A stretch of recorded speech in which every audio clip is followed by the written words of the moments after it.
Give him a round of applause. Thank you, thank you. All right, wait till that timer starts.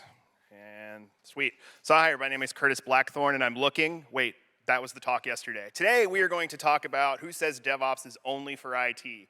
So over the summer, I got married, went to Egypt for my honeymoon, and saw lots of stuff where Egyptology is starting to use kind of DevOps methodologies. I know when you guys think DevOps, you immediately think of a giant technology stack with way too many tools for every little thing you need to do. I'm sure you see at least 12 dozen things up there you use on a daily basis.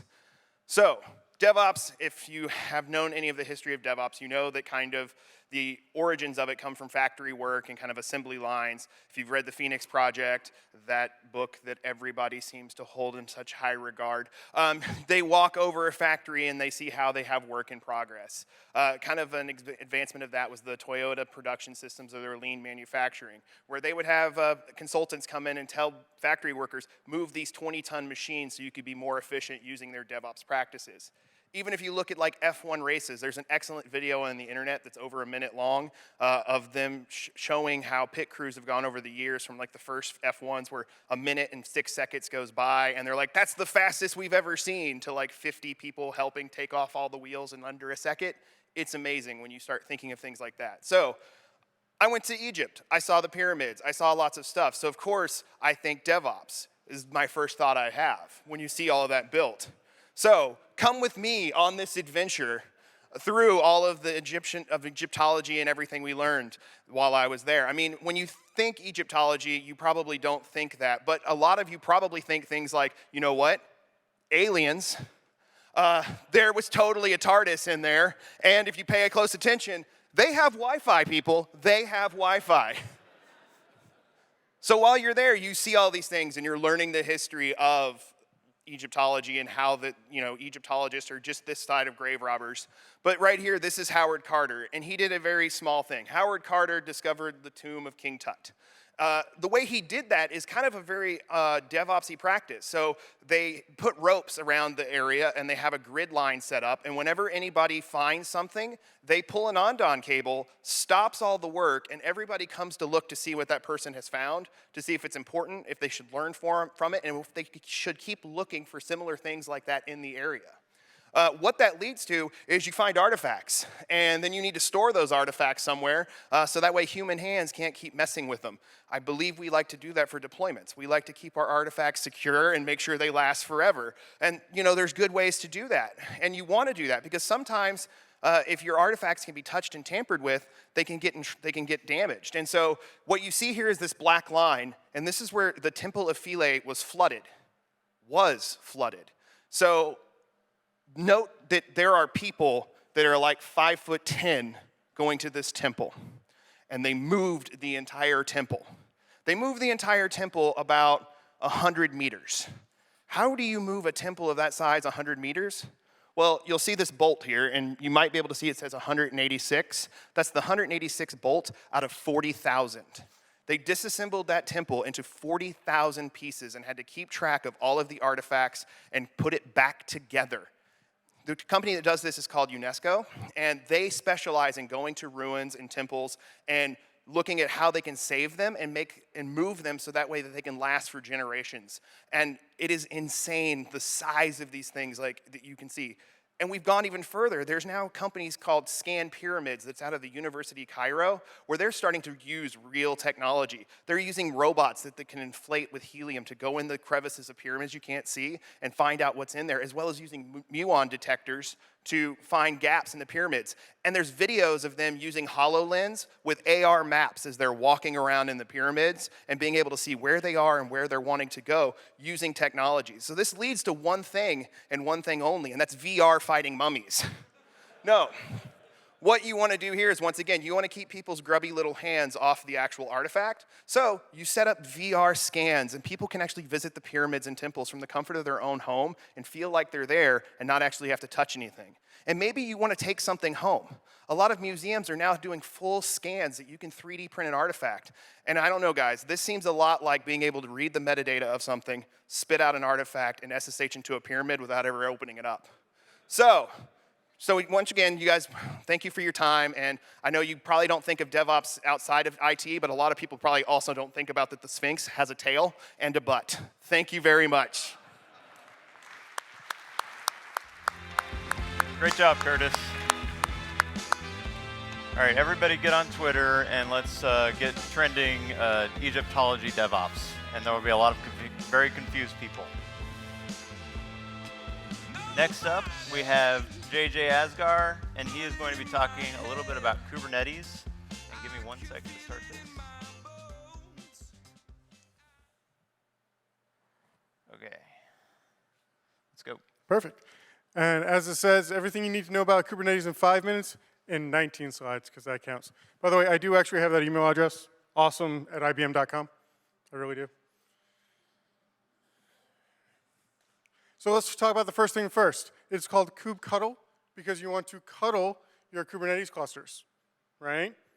And you will alias it to K because writing kubectl over and over again is annoying. So let's talk about the first thing first. Containers. That's what Kubernetes knows about. It knows about, and it says, you can see, you can run multiple containers in multiple different Kubernetes clusters, just like this, where you can have that, and that is the smallest entity that Kubernetes knows about. But that's actually a lie. What Kubernetes knows about are something called pods. Pods can have n number of containers. You can have one container like pod E over there, or pod B, which has 3. Next one. Timing's off. Deployments. So deployments are actually how Kubernetes makes sure that something is running. So in this case, pod A1 and A2 have a deployment replica of 2. So Kubernetes will always make sure that there are those 2 pods running somewhere inside of its cluster. Nodes. Nodes are actually what runs the Kubernetes. It has basically something called the kubelet on it, and it is just one shared entity. As you can see, Kubernetes is across the whole board there. Next slide. But that's the most important thing you need to know is nodes actually don't matter. Nodes are just a compute thing. The most important thing to understand about Kubernetes is that Kubernetes is just an API to compute. That's all it is. You can actually think of it kind of like a mainframe. So that's it. Important also here, things break, right? Yes? Cool. So when things blow up, just like that pod B, and it pops over and that pod B right there, it'll end up over here, and Kubernetes is smart enough to make it go run again. Same as with the deployment replica of 2. Okay, let's talk about some internal concepts of Kubernetes. Kubernetes K8S is the shortness of it, because there's 8 characters there. K8S, no? Okay, it's supposed to be funny. Okay, let's talk about service discovery, because we all need another DNS server. Kubernetes has a DNS server called kubedns inside of it. And that is actually the YAML you'll need to write the actual service out. By the way, you will be writing a lot of YAML as a Kubernetes user. Namespaces. Namespaces is how you actually cut up a Kubernetes cluster into smaller bits. You can actually run prod, dev, and QA all on the same Kubernetes Kubernetes cluster using namespaces. Node ports. Don't use these, but they do exist. And it was originally designed to be a debug mode, and there's a company that starts with an F and ends with 5, which we're forced to use it more often now. Don't use them. Load balancers. Load balancers you'll see everywhere. And it turns out now you can actually take out the load balancer service and change it in with something like Nginx to do it also. This is where you'll see 95% of the services out there. I will say there are a lot of knobs and dials to turn and read the docs. Okay, the hardest concept inside of Kubernetes is something called an ingress controller. Now, if you can look here, imagine those three containers right there as pod D is a database. Don't run your databases in Kubernetes, but let's just say that's a database. And you would need it to talk to /data-admin. That's actually how the wiring works. You have a foo web that goes to port 80, and then foo data that goes to port 3000. I normally don't get through that fast. Anyway, let's talk about the ecosystem. Because with everything, there's always an ecosystem around it. Next. Now. Really? Helm. Because we need another fucking package manager, that's what Helm is.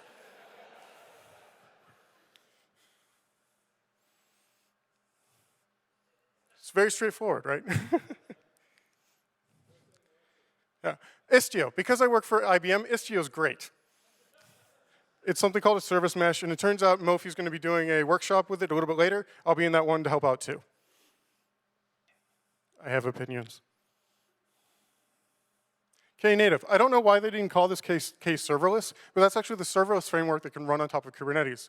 Now, the next slide, if you want to take a picture of it, is a bunch of really good information to have, and I actually have the email address of awesome@ibm.com, and if you email me there, I will actually give you a free Kubernetes cluster for a month on the IBM cloud, because believe it or not, IBM has a cloud too. Thank you. Yeah, give it up for JJ.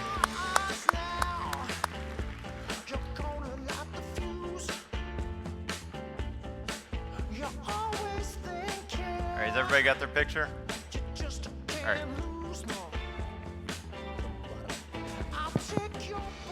All right, next up we have Douglas Heller, and he's going to be talking a little bit about machine learning. A lot of people here for a dress rehearsal. Go ahead. Good afternoon. My name is Doug Heller. Talk to you today a little bit about what makes a good machine learning application. Normally, an unkempt beard and mustache are credentials enough in this industry, but to kind of set the stage, this goober behind me here is me with about 2 years less beard. In that time, I've been growing some facial hair and working on a data science and DevOps focused team at RSA Archer. Side note, it's a lot of fun. Dan Barker's hiring, highly recommended if you're looking. Quick disclaimer, the content of this talk was created by a former coworker, Zohar Dushin, in the context of a larger data science presentation. I've adapted that content for this Ignite talk, so just in the interest of transparency. Anyway, for our purposes, what is machine learning?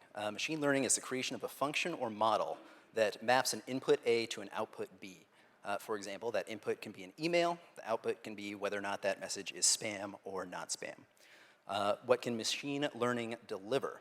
One deliverable is an enriched data set. For example, given customer purchase history and demographic data, a machine learning model can be created to predict whether or not a customer has a probability of buying a particular item.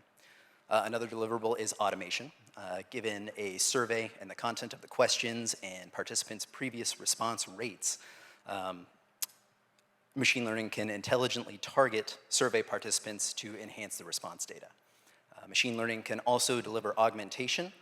For example, you can augment the data with tags, have a machine learning model that analyzes content, provides tags for a user to accept or reject based on what they think. So you have an idea for a machine learning application. How do you decide on the deliverable? A good meter stick is human thought capability. If it takes less than 5 seconds to think about, it can probably be automated with machine learning. If it takes more than 5 seconds, it can probably be augmented with machine learning. For example, image analysis. Is this picture a dog? Yes, no. Less than 5 seconds, done with machine learning. Tags. Takes a little bit more analysis, probably a little more than 5 seconds to pick an appropriate tag. Machine learning can provide a suggestion. If you want to apply a risk level to a risk analysis report, even more in-depth analysis, machine learning can still do it, probably provide a recommended risk level to you. But beyond that, I don't know. I wouldn't trust machine learning to deliver a business driving report or anything like that. So what makes these problems to solve easier? Focus on simple concepts, i.e. the less you have to think about it, the shorter thought time, the easier the machine learning model should be to construct.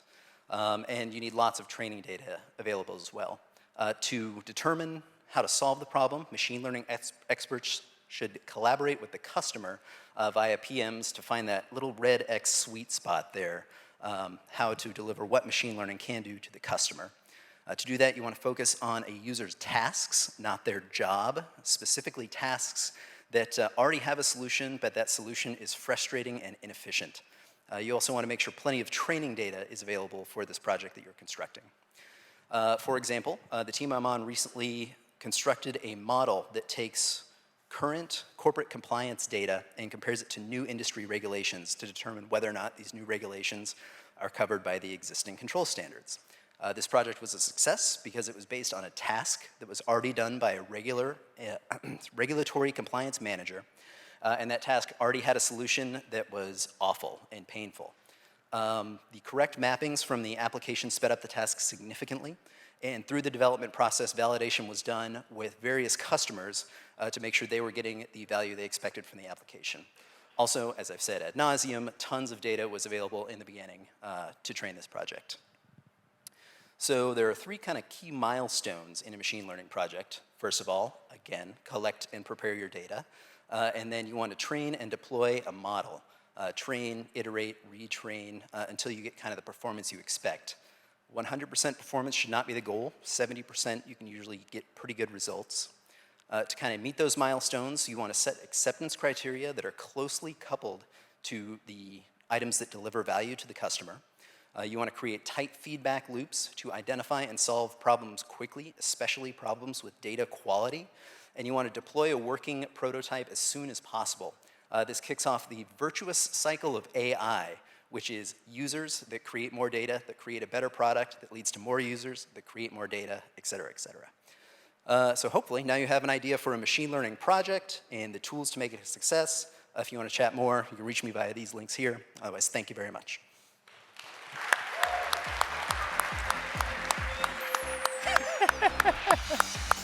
Well played, well played. Good job, Doug. But I guess you didn't need to hear that.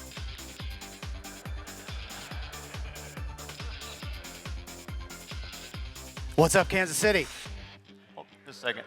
I'm not ready yet. My name is Roger Just a Noah. second. I'm Just a a U.S. second. Army combat veteran.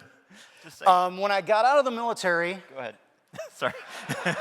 I'm going to take all the extra time on that one. When He's I just got gonna out of the introduce military, I spent 5 years in this place below. It's a level 6 maximum security penitentiary. 2.5 years of that in the hole, if you guys know what that means.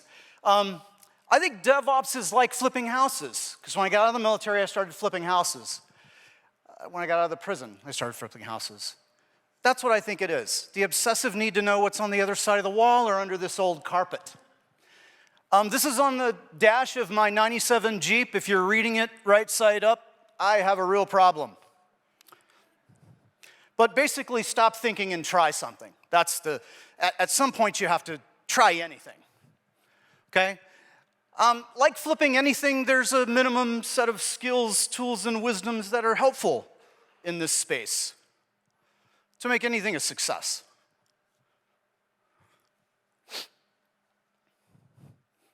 So what are you flipping? An operation, a service, a process, a system, a really cool vehicle, car people, the table, a lot of table flipping. I flipped this pool. It was a mess. I'll tell you about it. Twitter.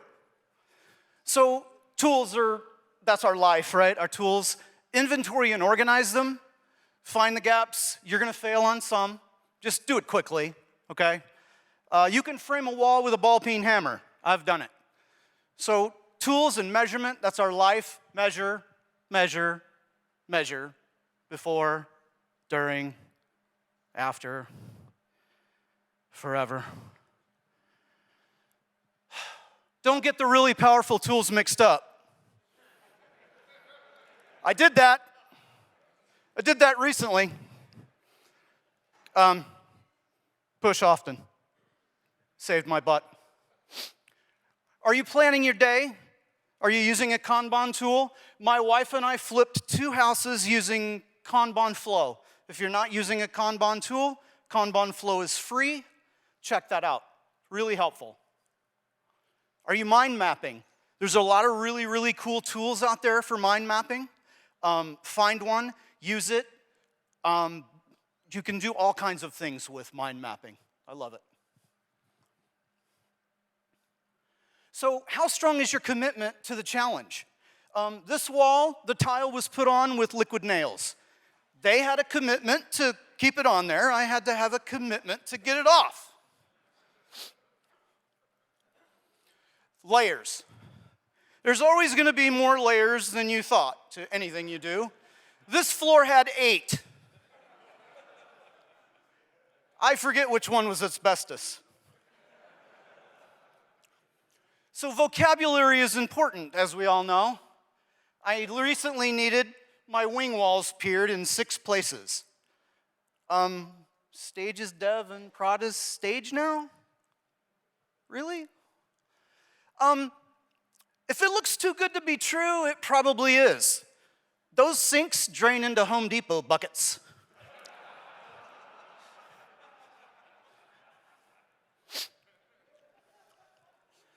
Be flexible with the schedule, okay? Everything changes when a wall full of tile falls in on you in the shower. True story, happened. Changed the whole schedule of the flip. Big important thing, big important word, that's why it's the biggest, empathy. Your most important API is assume positive intent. Don't get into the negativity spiral. Failures and their scars are stories of triumph. Learn and share from their wisdoms. So stop wasting time not failing, right?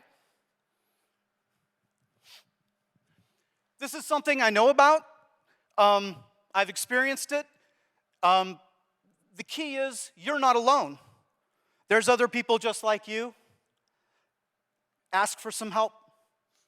We're here to help you. So basically, start flipping something. Flip anything. That was flipping 47 stitches, is what that is. So this is audience participation, because I'm that guy. On the count of 3, I want to hear, take me back home, yeah. And the why is mostly silent. Are you ready? 1, 2, 3. Take me back home, yeah.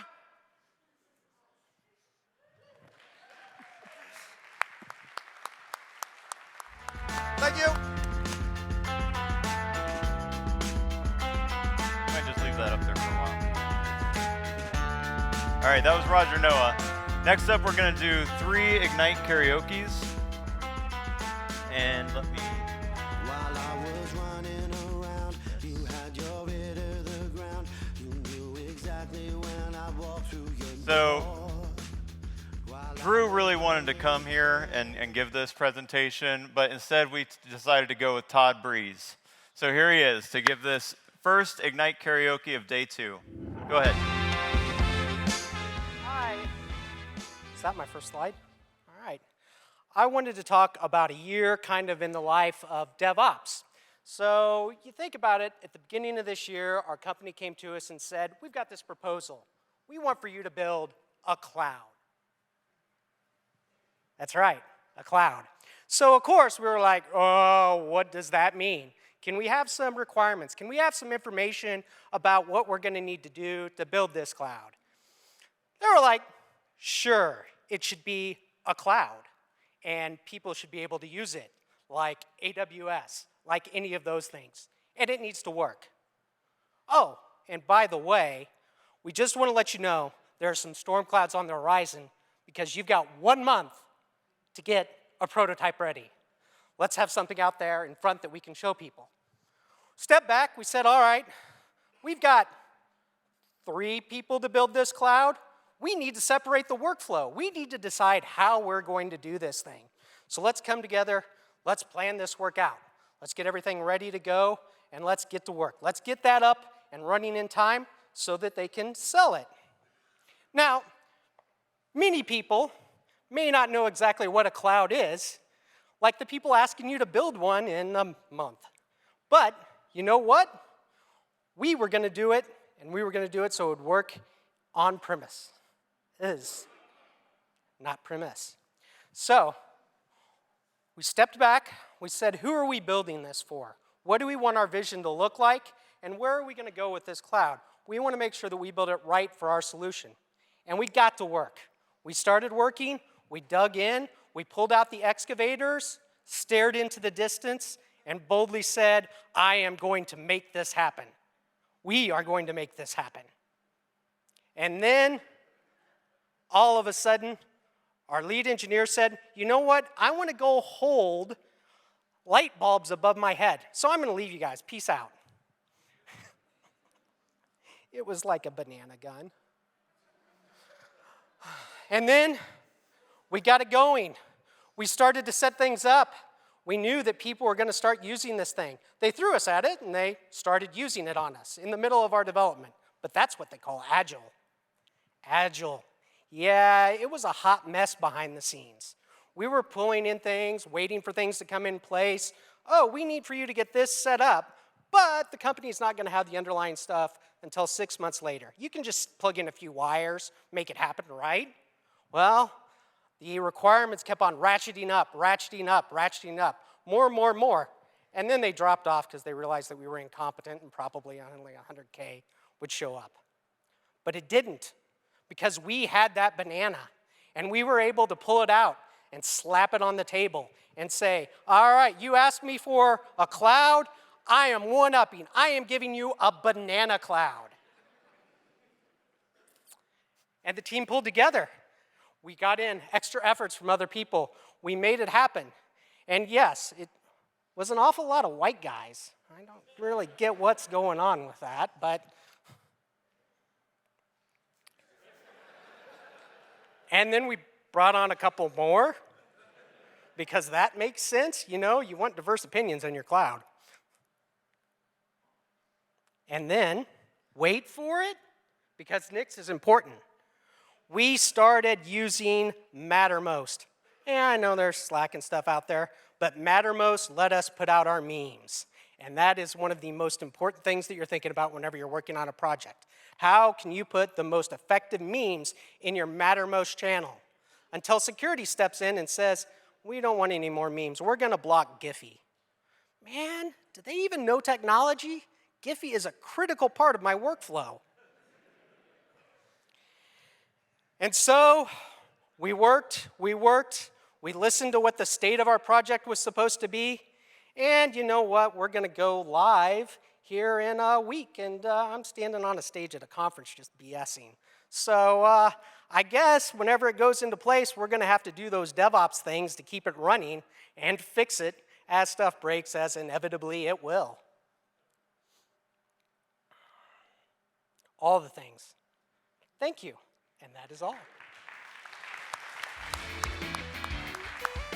Great job, Todd. All right. Next up, we have Amber Vanderburgh, and she will actually be presenting later on this afternoon, so you can watch her again, giving her a real presentation that I don't know how much knowledge this will have, but certainly the next one will. Okay, go ahead. Thinking outside the box. But where is the box? Are we thinking inside the box, or are we thinking outside the box? Where is the root of our creativity? Where is the root of our innovation? How are we supposed to know where we're supposed to be going? I mean, do we want to create cool hats like this? Do we want to create hats with the cool woo, woo, woo thing around? Where exactly do we think that we want to go? See, whenever I'm leading a team and trying to think outside the box, sometimes we begin in going to meetings like this.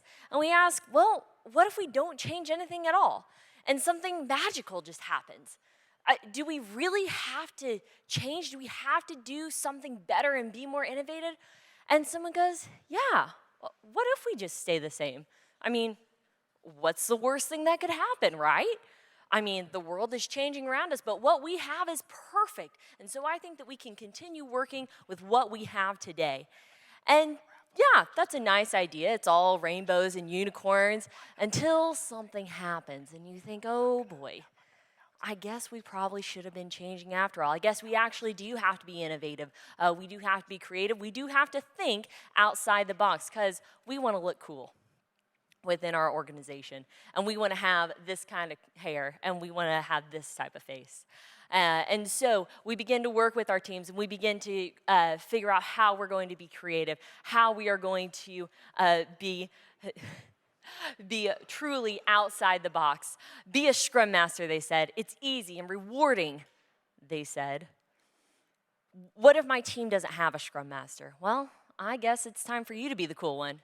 And you get to be the scrum master. You know, scrum master is really just a position, but the role of the leader, the role of the person leading the team and thinking outside the box, that really can be anyone. And today, that could be you. So are you ready? Are you ready to lead your team in thinking outside the box, to be bigger, to be better, to be more creative, and to truly lead in a better manner into the future? are you going to raise your box and lead the charge? You know, as leaders, it's not our job to ask for support and ask for motivation. It's our job to inspire it. And we can inspire that through our music, through all the good words, right? These are good words that we want to say, good words we want to use whenever we're leading our teams. So today, as you are leaders, as you are scrum masters, as you are helping your team be more innovative, take charge. And take charge and lead your team to electrify the future. And it's true, while you are being more innovative, while you're thinking out of the box, you might hit some rough patches. Things might get a little bit bumpy. But remember, you've inspired a team. You've found out what has motivated them, and you are leading them straight into the fire. But because they are behind you, because you have led them, because you have their trust, they're willing to go anywhere with you. They're willing to go into the fire, into the stage. They're even ready to do a little dance for you. They will do anything for you. And then as you are leading your team, then they will be able to be more confident and be more bold as they are trying new things, trying new breakfast cereals, and they are trying new ways. As a leader, you are creating a space for them to try and fail. You're giving them space so that they can be more bold and so that they can row even upstream, downstream, all the way across. They are able to pave new paths and they are able to truly think outside of the box. Now, it's true, sometimes we do hit those bumpy patches and then sometimes things are sweet and things smell pretty good and we think, all right, we're able to just flutter on by. But let's be honest, those times don't happen very often. Most of the time, we're really just leaning over the edge going, huh? I wonder what we're going to do. And that's okay, because sometimes most of the time, things aren't going to happen exactly the way that we want. Things are going to be a little bit rocky. We may not have 100% success, but as a team, we will be able to be more bold, be more creative, and to truly think outside the box and to pave a new way for the future. Thank you. That was an awesome job, Amber. That was incredible. Amber has mad skills, and you should definitely be checking her out when she's giving her real presentation, but that was really impressive. Next up, we have Dane Hammer. Anyone here know Dane? Got my TV. As depressed as you should be. All right, Dane, I made this a little bit for you, so. You made this? All right, I want to do something different. We're going to do a little more interactive. I apologize for the images I picked. I was only using Bing, and but we're gonna do some foreign language. I don't actually speak any languages other than English, but I know like a few words in a bunch of them. And I keep looking back there, but it's down here too. So our first word is going to be hands in Spanish, which is las manos. So I want everybody to say it back. Las manos. Okay, you guys got to make sure the las is different than the os at the end because it's from a Greek word. Manos is weird. And el mano, dang it, that's backwards. La mano is the single hand, or I thought I would be able to guess. Oh, how about a guitarra? Everybody say guitarra. But you can say the R. You can do like the guitarra. Everybody, guitarra. No, come on, guys. You got to roll the R. Put your tongue at the top, and great. Like I said, I only had like 5 images to pick from. I typed in like slides for an Ignite talk, and like it was just fire, fire, fire, fire. That's because Ignite is, yeah. So another word that you might want to know if you're in another language and need to get through the data center is la computadora. Everybody, la computadora. I think this is a computer. I mean, it looks very 1970s computer. There's a word that in Italian that we just stole, because English loves to just steal languages. It's fantastic. They call it a bastardized language, because it's like French and German and Latin, and then like some words we found in North America, like moose. Can everybody say moose? That doesn't sound like, I don't say it that way. Oh, how about we got some cool hairstyles. In Spanish, the word for hair is el pelo. Can you say el pelo, everybody? El pelo, yeah. La mano a la, oh, dang it. La mano al pelo. So you say al, you take the A-L and you smush it together. I don't actually speak Spanish. I just took enough grammar lessons to remember how to say it wrong. And then everybody, I'm gonna quiz time. What is this? En español, por favor. I think it's a computadora. Might be a storage rack. So if you're hanging out with your friends and you say, hi friends, you say, hola amigos. Oh, you guys are getting good at this. We're gonna be done with Spanish 1 in 2 minutes and 14 seconds.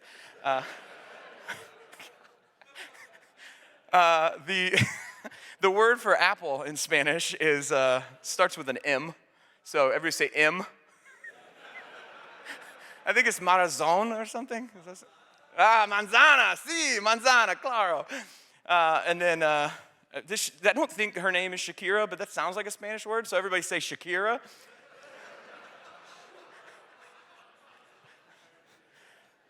Yeah, she looks similar to someone I've seen before. I probably should know who she is. Like I said, I really need to learn how to search for images better. I was warned to turn on the not safe for work filter. I think I got it. I think I got it backwards because they took all my images out of my slides that I proposed. The word tattoo has an interesting history. It comes from, I'm going to pretend I know this, from the Hawaiian cultures, the Polynesian cultures that did all the cool tattoos, and we kind of just took the word tattoo and like changed the spelling to be more consistent with some other English words. Yeah? I mean, like, that was good. I think that's the etymology for tattoo. Come on. Everybody say etymology? Yeah, so computadoras en la verteces is, so if you guys aren't familiar, edge computing is where you like put a bunch of data centers all around the world and then you run code really close to your user base, so then you don't have to run it in like a single data center in Oregon, like, I don't know, somebody who might, where I work. The word for I is ojo. Everybody say ojo. Yeah, so it's with a J. So J makes an H sound in Spanish. Pretty cool. I thought I would have other languages. Let's try another one. So if you want to say I have a cat in Chinese, and anybody who's talked to me this week is going to know I've been super excited about this. All right, try this one. It's wo, just kidding. 我有一只猫. That was a lot less participation, guys. So it's hey, we got one. I think did I say that right? Oh, yes. All right, so that's about as far as I got in Rosetta Stone. My favorite thing about Chinese is the words where they sound like what they are. So like mao, it's like a cat making a meow, and then like the word for dog is like gao, and I always picture this like really grumpy dog who's just saying gao. But in his brain, he's thinking of all these wonderful things he wants to tell me, because like I always think when you look at a dog, they're so excited to talk to you, they just don't know how, and so they try to communicate it by licking you, I guess. I mean, speaking in tongues, right? So it's related. It's related. See, la lengua. The word for tongue in Spanish is la lengua, everybody. Yeah, you guys learned like 20 words. That's awesome. I only remembered like 3 of them, so that's a good return on investment. This slide seems to be stuck. Hey, you're done. You're done. Oh, hey. Thank you. Gracias. I love Dane. He's awesome. We were joking that you could